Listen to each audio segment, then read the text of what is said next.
phrase doesn't quite carry the same weight with us as it did with the first hearers, but to get at it a bit more clearly, it would be as though they were asking, why is Jesus a friend of, and then fill in your own blank. Whoever it is that you believe is outside God's kingdom.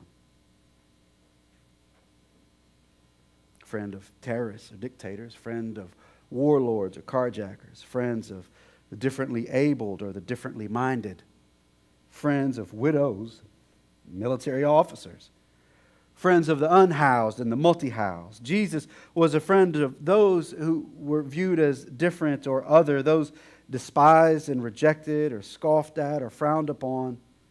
But there was purpose in Jesus' friendship. And that purpose was a visual display of what the kingdom was like. A kingdom where those that, though they were that made war, though they were welcomed to lay down their war making. Where those who've been marginalized in the world, they found their place at the dead center of God's embrace. Where those that have operated the machines of economies of oppression can lay down their oppressive ways that are malforming their own souls, by the way, and those that are being ground down by oppression can straighten their backs and walk in the dignity that God gives every person that walks the earth.